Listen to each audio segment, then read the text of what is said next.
এখানে আমরা লক্ষ্য করি পিতার বর্তমান বয়স পুত্রের বয়সের 6 গুণ। 6 বছর পরে পিতার বয়স যদি পুত্রের বয়সের 3 গুণ হয় তবে পিতার বর্তমান বয়স কত।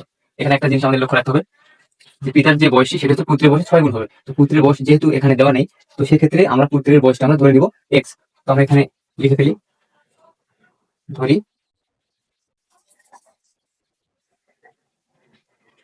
পুত্রের বয়স এক্স বছর।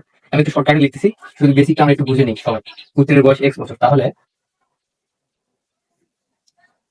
তাহলে পিতার বয়স যেহেতু 6 গুণ বেশি, তাহলে 6x বছর। এখানে আবার দেখুন 6 বছর পরে পিতার বয়স যদি পুত্রের বয়সের 3 গুণ হয়, এখানে আবার 6 বছর পরের তথ্যটি আমাদের নিয়ে আসতে হবে। আর এখানে আমি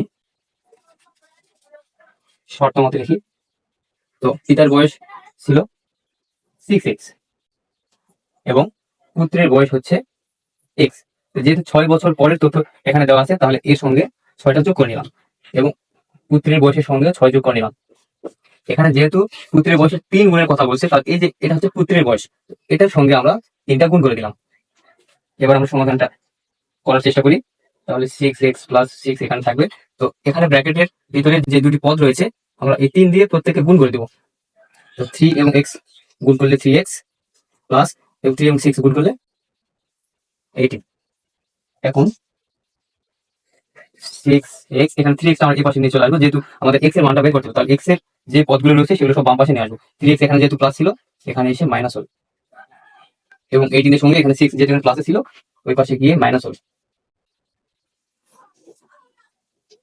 এখন আমরা দেখি 6x থেকে 3x যদি আমরা বাদ দিয়ে দিই, তাহলে এখানে 3x এবং এখানে যদি এখানে 18 থেকে 6 যদি আমরা বিয়োগ করে দিই, তাহলে এখানে 12। তো x এখানে রেখে দিই, 12 এর সঙ্গে 3টাও ওখানে ভাগ করে দিই। অতএব 3 এবং 12 এখানে যদি আমরা ভাগ করে দিই, তাহলে 4। অতএব x ইজ ইকুয়াল